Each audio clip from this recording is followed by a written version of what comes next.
जय महाराष्ट्र. आज आपल्यासोबत महाराष्ट्र प्रदेश काँग्रेसचे पदाधिकारी उपस्थित आहे, अमोल गुज्जरे.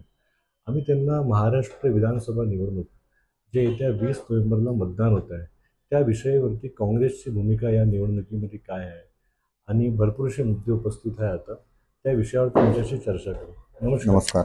नमस्कार. अमोल भाऊ, आपल्या आपल्या महाराष्ट्रात आपण आता बघितलं आहे अनेक योजना आत्ता आत्ता आल्या आहेत, बरोबर.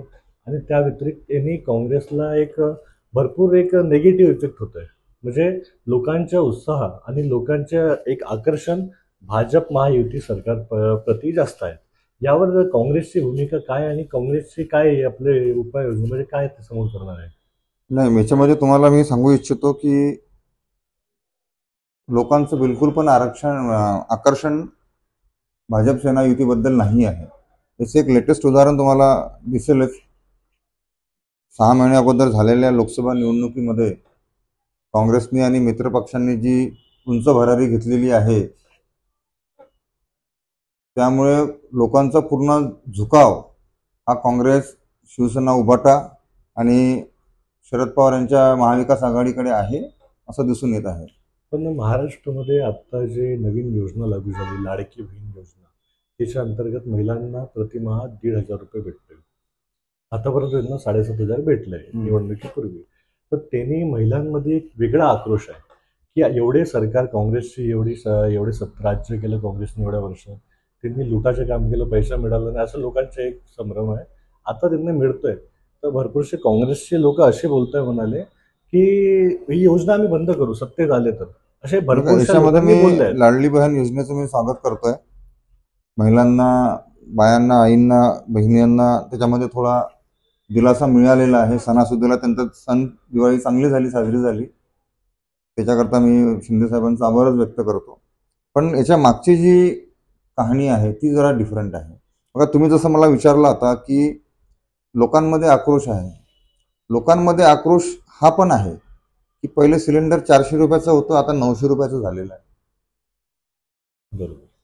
पहिले तेल 80 रुपये किलो होतं, आता 160 रुपये किलो झालेलं आहे.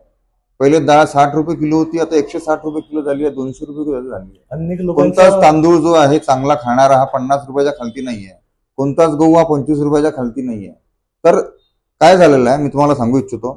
त्यांनी आई बहिणींना पैसे दिले, पण मला एक तुम्हाला प्रश्न विचारायचा आहे निशांतजी, की ही जी बहीण आता लाडकी झालेली आहे ही लोकसभेमध्ये झालेल्या पराभवानंतरच का बरं लाडकी झाली? ही शिंदे सरकारला येऊन जवळ 2.5 वर्ष होत आहे. त्या 2.5 वर्षामध्ये ही बहीण लाडकी नव्हती का? ह्या बहिणीचा त्यांनी कधी विचार नाही केला का? जर त्यांना बहीण लाडकी होती त्यांनी मग सुरुवातीपासूनच स्कीम का नाही टाकली? पण काँग्रेस असं बोलतोय की आम्ही ही योजना बंद करू. याच्या बाबतीत आम्ही असं बंद करू असं कोणत्याच काँग्रेसच्या नेत्यांनी म्हटलेलं नाही आहे. मी तुम्हाला सांगू इच्छितो निशांतजी, उलट काँग्रेसने तर केला आहे. 3,000 रुपये देऊ, 3,000 रुपये देऊ हे आम्ही सांगितलेलं आहे. आणि आक्रोश लोकांना, युती सरकार, पैसे मिळतात तर पैसे सगळ्यांना हवे असतात. बरोबर. पैसे येत आहे, लोक खुश आहेत. मुलींना मोफत शिक्षण दिले जात आहे. मुलींना मोफत पहिल्यापासूनच आहे शिक्षण. नाही, आता जे चालू आहे, पहिले लागू नाही होतं. नाही, लागू होतं. 10वी पर्यंत मुलींना मोफत शिक्षण. आता उच्च शिक्षणापर्यंत, जसं MBBS शिक्षण करत असेल, हा चुनावी वादा आहे. हा चुनावी वादा आहे. हा इलेक्शन मध्ये आपण शेकडो कमिटमेंट देतो, जनतेला वादा करतो, हे त्याच्यापैकी एक आहे. हे यांना सगळं, हे त्यांना जे दिव्य ज्ञान प्राप्त झालेलं आहे महायुती सरकारला, मुख्यमंत्र्यांना 2 उपमुख्यमंत्री ठेवले हाताखाली, त्या लोकांना हे दिव्य ज्ञान प्राप्त झालेल्या लोकांचं भलं करायचं, हे विधानसभा निवडणुकीच्या एकदम अगोदरच का झालं? हे लोक 2 वर्षापासून झोपले होते का? यांच्याकडे अचानक पैसे कुठून आले? आतापर्यंत त्यांच्याकडे पैसे नव्हते. जसं यांना माहीत पडले की आता महाविकास आघाडी यांनी हे समोर जात आहे, जनतेची पहिली पसंती होत आहे, लोकसभा इलेक्शनमध्ये यांना दारुण पराभव स्वीकारावा लागला भाजपला. लोकसभा निवडणुकी झाल्यानंतर त्यांच्या डोक्यामध्ये हा प्रकार का बरं आला? का बरं यांना बहीण लाडकी झाली? का बरं यांना शेतकरी आपलासा वारावा वाटला?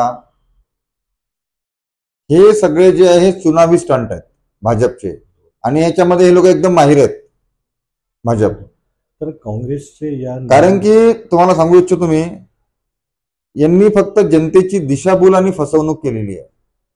आता बघा, तुम्हाला एक छोटंसं एक्झाम्पल देतो. यांनी 1,500 रुपये बाईला दिले, बरोबर. ठीक आहे. पण मी त्या ताईला विचारू इच्छितो की ताई, पहिले तू बाजारामध्ये जायची, तुला 100 रुपयामध्ये किती भाजीपाला यायचा आणि आता किती येतोय? आता एखादं छोटं मोठं घराचं काम राहिलं, काही राहिलं, सेतूमधलं काम राहिलं, प्रत्येक गोष्टीला पैसे लागतात. बरोबर. पहिले 7-12 हा 0 पैशामध्ये जायचं, असं काँग्रेस सरकारचं हे होतं. आता 7-12लाही पैसे लागतात. बरोबर. असं कोणतीच वस्तू नाही ज्याला पैसे लागत नाही. तुम्ही एटीएम मधून 5 वेळा पैसे काढा, चार्जेस चालू होऊन जातात. बरोबर. पैसे जास्ती बँकेत ठेवले तर का बरं ठेवले म्हणून पेनल्टी लावतात. कमी ठेवले तर का बरं नाही ठेवले म्हणून पेनल्टी लावतात. बरोबर. बरोबर. एटीएम तुम्ही जर 4 वेळापेक्षा जास्त युज केलं तरी तुम्हाला पेनल्टी लागते. कमी युज केलं तर कमी काय युज झाला म्हणून तुमची इन्क्वायरी चालू होऊन जाते. पैसे तुम्ही घरी ठेवू शकत नाही, बँकेत ठेवू शकत नाही, कुठे ठेवणार आहे? स्वतःचा माणूस पैसा कमवून चोर झालेला आहे ह्या सरकारमध्ये, मोदींच्या आणि शिंदेच्या, फडणवीसांच्या. बरोबर. इथे टॅक्स पेअर जो आहे, टॅक्स पेअरला कोणतीच सवलत नाही आहे. कोणत्याच प्रकारची सवलत टॅक्स पेअरला हे देत नाही आहे. ठीक आहे. जे लोक टॅक्स भरून आले ते चोर आहेत, जे लोक टॅक्स पेअर नाही आहे त्यांच्यासाठी सगळं काही आहे. म्हणजे अशा बऱ्याचशा गोष्टी आहेत. बघा, मी कोणत्या योजनेचा विरोधी नाही आहे. त्यांनी आया बहिणींना पैसे दिले, 7,500 रुपये टाकले अकाउंटमध्ये त्यांच्यावाला. नोव्हेंबर महिन्याचे पैसे पहिले टाकून दिले, कारण आचारसंहिता लागल्यावर पैसे टाकू शकत नव्हते. हे काय आहे, तुम्हाला काय वाटतं? चुनावी लाच नाही आहे. बरोबर. पहिले जाऊन रात्री जाऊन झोपडपट्टीमध्ये इकडे तिकडे पैसे वाटायचे. यांनी थोडासा व्हाईट कलर चोर आहेत, तर हे त्यांनी डायरेक्ट अकाउंट